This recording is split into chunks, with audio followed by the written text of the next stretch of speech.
Hi guys, it's Zoe Berg and this is Fendi, and I'm very, very sad to be making this video. Fendi was officially diagnosed with Wobblers disease. Wobblers is a neurologic condition that damages a horse's spinal cord. So unfortunately, it's a pretty grim diagnosis. Wobblers is a neurologic disease. Basically, the spinal canal is too small for his spinal cord, so it's causing a lot of impingement. It's basically the spinal cord growing into this vertebrae, which is causing a lot of damage, and he's just starting to lose some control of his hind legs. Fendi has been deemed ataxic and therefore unsafe to ride. We've also had a couple instances that kind of prove he's unsafe to ride. We do have a myelogram scheduled in 2 days to really see how bad the damage of his spinal cord really is. And depending on that, it'll be the vet's decision whether or not to wake him up from that procedure or not, unfortunately. It can be due to a genetic disposition, or it can be due to rapid growth. We don't really know what his is yet. I will have more information after that myelogram. So signs of Wobblers can be just not great coordination, not great balance, stumbling, kind of dragging their toes, swaying while they walk, just like resistance to turning, resistance to jumping. He hasn't had any resistance to turning and jumping. He still very much loves his job, but he's had some incidents that make it not very safe for him to ride. So I'm making this video to kind of tell you guys Fendi's story, kind of tell you what's going on, and also I'm making this video because I feel like it is a horrible situation, but a really good opportunity for education about neurologic disease, kind of what signs and symptoms we saw and we kind of ignored, not really realizing anything was wrong. I'm going to be explaining to you guys exactly kind of what Wobblers is, because if you catch it early enough and you treat it early enough, you can limit the damage to your horse's spinal cord. Some treatments include stall rest, some include surgery, anti-inflammatory drugs, or a complete change of diet and a really strict diet. But there are some ways around this disease.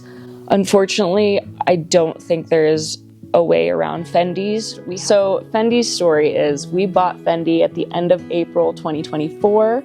So we've had him for a couple months. We bought him in Canada from an absolutely incredible trainer. She did an amazing job with him. He is such a solid citizen. He has such a solid foundation, like just best brain ever. He was sound, he was solid. He would sometimes kind of stumble behind, but not anything that my mom and I were concerned about. Every horse can trip a little bit. Tripping can kind of be exacerbated by like a long toe, and he only did it like once, so we didn't really think much of it. My mom and Fendi had an absolutely amazing summer showing in the Hunters and Eck. They did phenomenally together. He had a little bit of a back sore kind of moment where we couldn't quite figure it out, but a better saddle fit pretty much fixed that. Ow, did you just try and bite me? You little asshole. Oh my goodness. But he's always kind of remained a little bit cold-backed, especially when tacking up. Does that feel so good, my friend? There was also one instance this summer where my mom and Fendi were in a warm-up ring, and they had a really good jump warm-up, and at the last jump, he landed and he almost fell down. It was really scary. Like, I saw it, my trainer saw it, but we just kind of ignored it, thinking, oh, like the footing was a little bit deep, like he's okay, he hasn't really done that. They went into the show ring and actually won that class.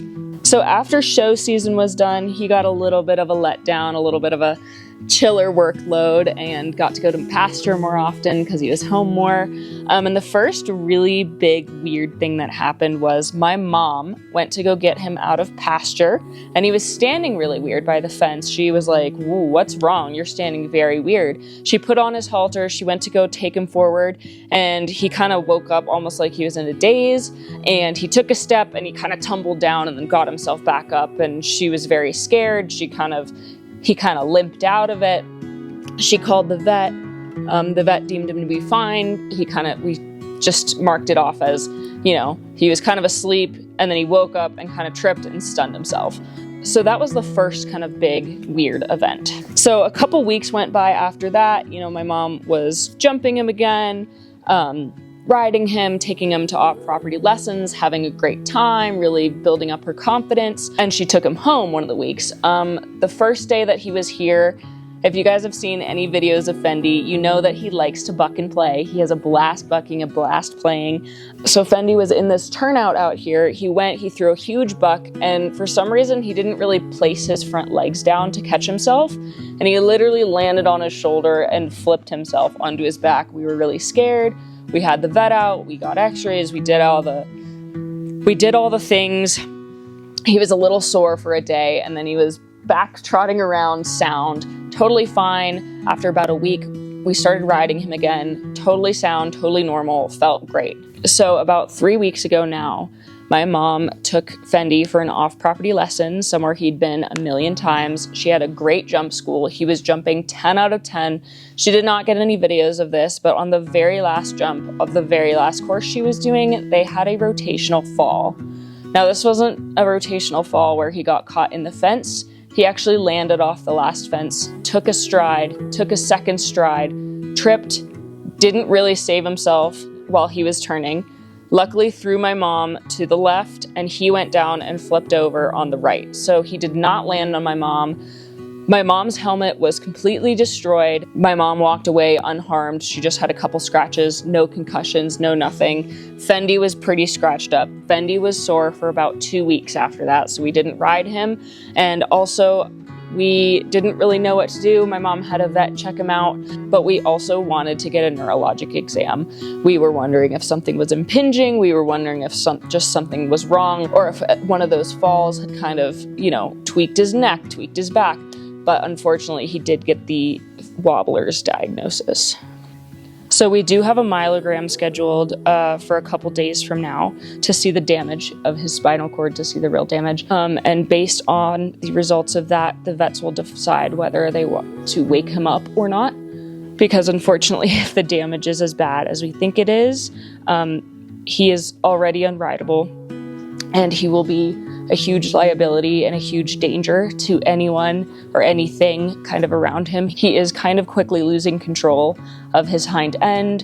He's been falling more and more. In the last 2 months, he's fallen 4 or 5 times pretty significantly. So that is why that decision would be made.